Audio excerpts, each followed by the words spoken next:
tonight. 거울 속 어제와는 달라. 내 안에 간직해온 starlight. Don't worry about tomorrow anymore. Assalamualaikum warahmatullahi wabarakatuh. Perkenalkan, nama saya Fikri Iksan. Saya dari kelas 2 ada 3 potensi BP 1901072030. Di sini saya akan menjelaskan koreksi positif dan koreksi negatif. Koreksi positif ialah koreksi yang menyebabkan terutang pajak jadi bertambah, dan sebaliknya koreksi negatif itu ya koreksi menyebabkan terutang pajak jadi berkurang. Nah, contoh dari koreksi positif dan koreksi negatif itu saya ambil dari contohnya perusahaan PT Senar Terampulan. Ini saya dilihat dari daftar penyusutan aset menurut akuntansi. Jenis aset gedung, tanggal perolehan 2 Januari tahun 2000, umur ekonomis atau umur ekonomis fiskal 20 tahun per 25 tahun per 20 tahun, kas perolehan 1,9 miliar, nilai residu 190 juta, beban penyusutan per tahun 70 juta, beban penyusutan atau per tahun fiskal 95 juta. Selanjutnya kendaraan 4 Mei tahun 2009, umur ekonomis atau umur ekonomis fiskal 10 tahun per 8 tahun, kas perolehan 480 juta, nilai residu 60 juta, beban penyusutan per tahun 42 juta, beban penyusutan per tahun fiskal 60 juta. Mesin 1 tanggal perolehan 1 Januari tahun 2010, umur ekonomisnya 8 tahun per 8 tahun, kas perolehan 160 juta, nilai residu 16 juta, beban penyusutan 18 juta, beban penyusutan per tahun fiskal itu 20 juta. Selanjutnya peralatan, tanggal perolehan 2 Juni tahun 2012, umur ekonomi fiskalnya 5 tahun per 4 tahun, kas perolehan 90 juta, nilai residu 10 juta, beban penyusutan per tahun ada 16 juta, dan beban penyusutan per fiskal 22.500.000. Terakhir itu ada inventaris tanggal perolehan 6 Januari tahun 2013, umur ekonomis 5 tahun per 4 tahun, kas perolehan 30 juta, nilai residu 48 juta, beban penyusutan per tahun 4.400.000, beban penyusutan fiskalnya 7.500.000. Baiklah, Assalamualaikum warahmatullahi wabarakatuh. Perkenalkan, nama saya Widya Rahmadani, BP 1901071023 dari kelompok 11. Saya akan melanjutkan penjelasan dari rekan saya yang tadi. Sebelumnya di sana telah dijelaskan oleh teman saya tentang koreksi positif dan negatif dari laporan keuangan PT Sinar Terang, di mana terdapat laporan keuangan komersial itu akan berbeda dengan laporan keuangan fiskal karena terjadi koreksi positif dan negatif terhadap laporan keuangannya. Baiklah, selanjutnya kita akan menyusun laporan rekonsiliasi fiskal, di mana kita akan memperlihatkan laba komersial, di mana itu didapat 1.971.818.000, dan juga beberapa koreksi fiskal positif dan koreksi fiskal negatif. Koreksi fiskal positif dari laporan sebelumnya itu beban gaji staf penjualan itu 4.800.000, terus gaji staf ADM 7 juta, beban ADM lainnya itu 2 juta, beban perjalanan 20 juta, beban pajak itu 108 juta, dan rekreasi karyawan 12 juta. Jadi total koreksi positif itu 153.800.000 rupiah. Untuk koreksi fiskal negatif itu pendapatan sewa 20 juta, pendapatan bunga 8 juta, dan beban penyusutan itu 54.600.000. Jadi total koreksi negatif itu 82.600.000. Jadi untuk mencari laba neto fiskal itu dari laba komersial kita tambahkan dengan koreksi positif lalu dikurangkan dengan koreksi negatif, maka akan didapat 2.043.018.000 rupiah. Selanjutnya kita mencari penghasilan kena pajak. Selanjutnya kita mencari PKP fasilitas dengan pasal 31E dengan cara 4.800.000.000 kita bagikan dengan total omset yang kita dapatkan pada periode ini, yaitu 10.479.080.000 rupiah, lalu dikalikan dengan penghasilan kena pajak, yaitu 2.043.018.000 rupiah, maka akan didapat 935.815.587 rupiah. Selanjutnya kita mencari PKP tidak dapat fasilitas, itu dengan cara penghasilan kena pajak itu 2.043.018.000 kita kurangkan dengan hasil dari PKP fasilitas tadi, yaitu 935.815.587 rupiah, maka akan didapat 1.107.202.413 rupiah. Oke, selanjutnya itu kita mencari PPh terutang, di mana PPh terutang fasilitas dan PPh tidak dapat fasilitas. Yang pertama, PPh terutang fasilitas itu 935.815.587 rupiah. Kita kalikan dengan tarifnya, yaitu 25% dikali 50%, maka akan dapat 116.976.948 rupiah.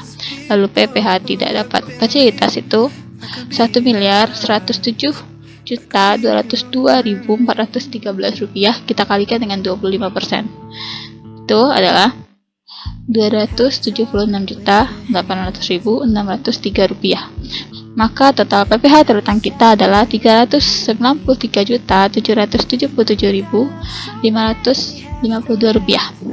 Selanjutnya kita akan mencari kredit pajak, yaitu PPh pasal 22 dari impor barang dan kenanya bea cukai, yaitu dimana impor barang adalah ada senilai 102.750.000, dan juga PPh pasal 23 yaitu atas sewa dengan nominal 50.820.000, kita kalikan dengan 2%, jadi dapatnya 1.016.400. Jadi jumlah total kredit pajak kita adalah 103.766.400 rupiah. Kita kurangkan dengan total PPh terutang tadi, maka akan kita dapat PPh yang harus kita bayar sendiri, yaitu 290.011.152 rupiah. Sedangkan PPh yang sudah kita bayarkan, itu PPh pasal 25 adalah 108 juta. Jadi PPh yang kurang bayar, yaitu pasal 29 adalah 182.011.192 rupiah. Sedangkan untuk mencari PPh pasal 25 itu pada 290.011.152 kita bagikan dengan 12, dapatnya 24.167.596 rupiah. Baiklah, selanjutnya saya akan menjelaskan tentang apa-apa saja yang akan diinputkan atau akan dipindahkan dicatatkan kepada SPT tahunan pajak penghasilan wajib pajak badan sesuai kasus yang telah kita bahas sebelumnya. Pertama, ini adalah formulir 1771 di mana kita harus mengisikan identitas seperti NPWP, nama wajib pajak, jenis usaha, nomor telepon, periode pembukuan, dan beberapa data-data yang dibutuhkan. Kita dapat membuatnya itu terlebih dahulu setelah kita membuat tahun pajaknya. Terus selanjutnya kita akan mengisi pada poin 1, itu bagian H, penghasilan kena pajak, dimana penghasilan neto fiskal yaitu 2.043.018.000 rupiah. Terus penghasilan kena pajaknya jadi 2.043.018.000 rupiah.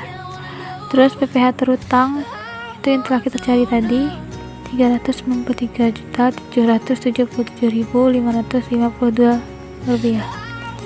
Jadi jumlah PPh terutang adalah 393.777.552 rupiah. Selanjutnya itu kredit pajak dalam negeri yang telah kita bahas rinciannya. Itu terdapat di formulir 1771 strip 3 jumlah kolom 6 sebanyak 103.766.400 rupiah. Jadi jumlahnya adalah 103.766.400 rupiah. Selanjutnya PPh yang harus dibayar sendiri yaitu 260.011.152 rupiah.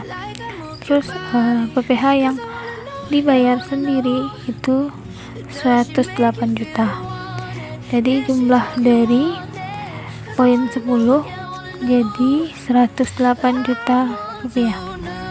Selanjutnya PPh yang kurang bayar yaitu PPh 29 sebanyak 182.011.152 rupiah.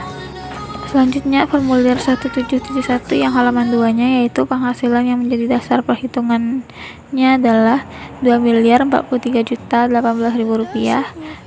Terus penghasilan kena pajaknya 2.043.018.000 rupiah. Terus PPh terutangnya 393.777.552 rupiah. Terus kredit pajak tahun yang lalu atas penghasilan adalah 103.766.400 rupiah. Terus PPh yang dibayar sendiri yaitu 209.011.152 rupiah. Dan PPh pasal 25 adalah 24.167.596 rupiah. Terus PPh final yang telah kita hitung atau terdapat rinciannya di formulir 1771/4 di bagian A kolom 5 dengan nilai 3.600.000. Terus selanjutnya lampiran 1 formulir 1771 strip 1. Seperti biasa kita mengisi identitas, terus kita mengisi bagian poin 1 penghasilan neto komersial dalam negeri. Dapat dilihat terdapat peredaran usaha, harga pokok penjualan, biaya usaha, penghasilan neto dari usaha, penghasilan dari luar usaha, biaya dari luar usaha, penghasilan neto dari luar usaha, sehingga dapatlah jumlah penghasilan neto komersial itu 1.971.818.000 rupiah. Terus penghasilan yang dikenakan PPh final dan tidak termasuk objek pajak adalah 28 juta. Selanjutnya penyesuaian fiskal positif seperti biaya beban yang dikeluarkan untuk kepentingan pemegang saham dan anggota atau sekutu itu 20 juta rupiah. Terus penggantian imbalan pekerjaan atau jasa yang diberikan dalam bentuk natura itu 23.800.000 rupiah. Selanjutnya harta yang dihibahkan atau bantuan atau sumbangan itu 2 juta. Terus pajak penghasilan 108 juta. Jadi jumlah semuanya adalah 153.800.000 rupiah. Terus penyesuaian fiskal negatif itu penyusutan komersial itu 54.600.000. Selanjutnya jadi jumlahnya itu 54.600.000 rupiah. Jadi penghasilan neto fiskal adalah 2.043.018.000 rupiah. Lanjut itu lampiran 2 untuk formulir 171 strip 2 itu tentang rincian harga pokok penjualan, biaya usaha lainnya dan biaya dari luar usaha secara komersial. Dimana dapat dilihat di sini ada seperti pembelian barang dagang, gaji dan upah, biaya transportasi, biaya penyusutan, biaya sewa, biaya bunga, biaya sehubungan dengan jasa, biaya piutang tak tertagih, biaya royalti, biaya pemasaran, biaya lainnya, terus persediaan awal atau persediaan akhir. Dengan jumlah untuk harga pokok penjualan adalah 7.858.762.000 rupiah.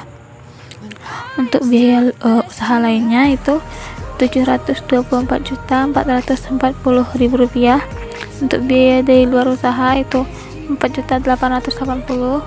Jadi jumlah semuanya itu Rp8.586.082.000. Selanjutnya itu lampiran 3 formulir 1771 strip 3 itu untuk kredit pajak dalam negeri. Tidak lupa kita juga mengisikan identitas untuk lampiran ini serta tahun pajaknya, serta nama-nama dari kredit pajak itu adalah PT Hexas dan dari bea cukai. Dapat dilihat dari sini data-datanya yaitu NPWP, jenis dari penghasilannya. Untuk PT Hexas adalah sewa kendaraan dan bea cukai adalah import. Untuk PT Hexas itu adalah Rp50.820.000. Untuk bea cukai itulah impor barang Rp1.370.000.000. Jadi pajak penghasilan untuk PT Hexas itu Rp1.016.400, sedangkan untuk bea cukai adalah Rp102.750.000. Di sini sudah dilihat terdapat bukti pemotongan dengan nomor bukti dan juga tanggal terjadinya transaksi. Lanjut ke lampiran 4 formulir 1771 strip 4, dimana sama seperti tadi kita mengisikan identitas NPWP, nama wajib pajak dan periode pembukuan. Terus kita mengisi poin-poin seperti bagian A dan bagian B pada formulir ini. Yang bagian A itu PPh final, seperti yang ada di kasus itu seperti bunga deposito tabungan itu ada 8 juta dasar pengenanya dan tarifnya itu 20 juta. Jadi dapat PPh terutangnya itu 1.600.000. Terus penghasilan persewaan tanah atau bangunan itu 20 juta, tarifnya 10%. Jadi PPh yang terutang adalah 2 juta rupiah.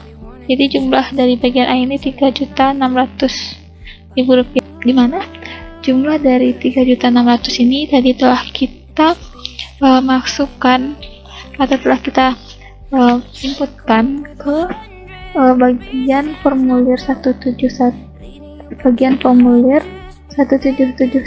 yang poin F tentang PPh final dan penghasilan bukan objek pajak. Selanjutnya itu lampiran 5 dari formulir 1771 strip 5, sama seperti tadi.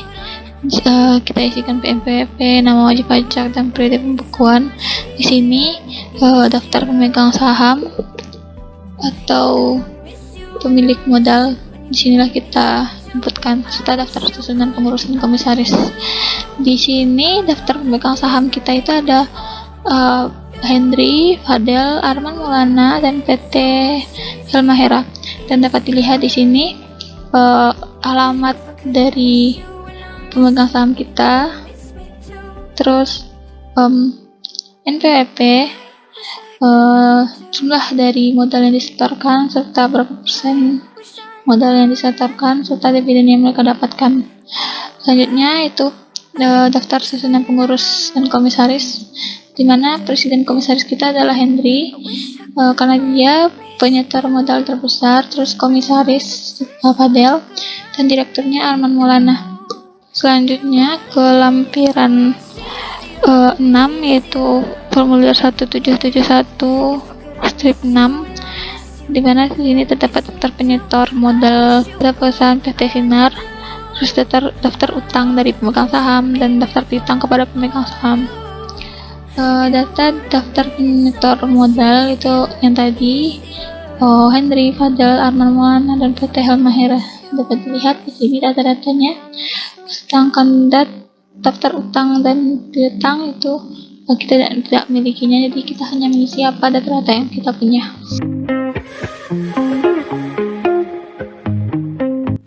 Baiklah, selanjutnya itu adalah lampiran khusus untuk SPT tahunan pajak penghasilan wajib pajak badan ini. Dimana ini adalah daftar penyusutan atau amortisasi fiskal. Sama seperti tadi kita mengisikan NPWP serta nama wajib pajaknya. Terus dapat kita lihat di sini, ini data-data aset tetap yang dimiliki oleh perusahaan, di mana pada kelompok 1 ada peralatan dan inventaris, dapat dilihat data-datanya, kapan bulan dan tahun perolehan, harga perolehan serta nilai sisa fiskalnya, terus metodenya, serta penyusutan fiskal tahun ini. Terus di kelompok 2 ada kendaraan dan mesin. Di bagian kelompok bangunan yang permanen ada gedung kantor. Jadi jumlah itu untuk harga perolehan ada 2.660.000.000 rupiah. Itu untuk segala jumlah semua setetap. Terus nilai sisa fiskalnya ada 721.875.000 rupiah. Dan penyusutan dan amortisasi fiskal tahun ini itu ada sejumlah 205 juta rupiah. Lanjut catatan untuk nilai buku itu ada 516.875.000 rupiah.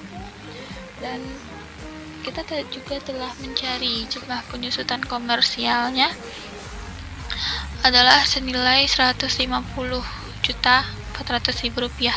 Jadi selisihnya itu ada 54.600.000 rupiah.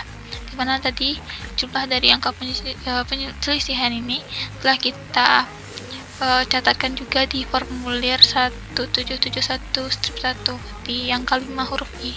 Selanjutnya kita mengisi lampiran khusus untuk transkrip kutipan elemen-elemen dari laporan keuangan. Dari data yang kita punya itu kita tidak memiliki data elemen dari neraca, jadi kita kosongkan saja.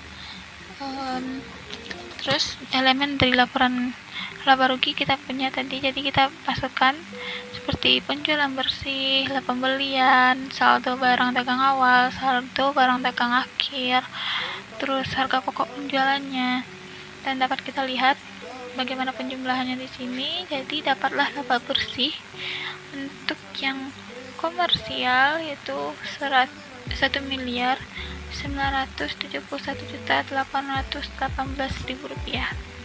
Selanjutnya itu surat setoran pajak untuk PPh 25 dan PPh 29, karena tadi kita ada menghitung PPh 25 dan PPh 29 karena terjadinya kurang bayar. Dan untuk PPh pasal 25 yaitu dengan jumlah 24.167.596 rupiah.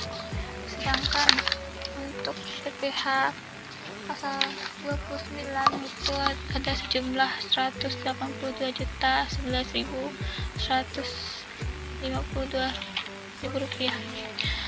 Baiklah, sekian penjelasan dari saya tentang rekonsiliasi fiskal bagian ketiga, yaitu penginputan rekonsiliasi fiskal ke SPT tahunan.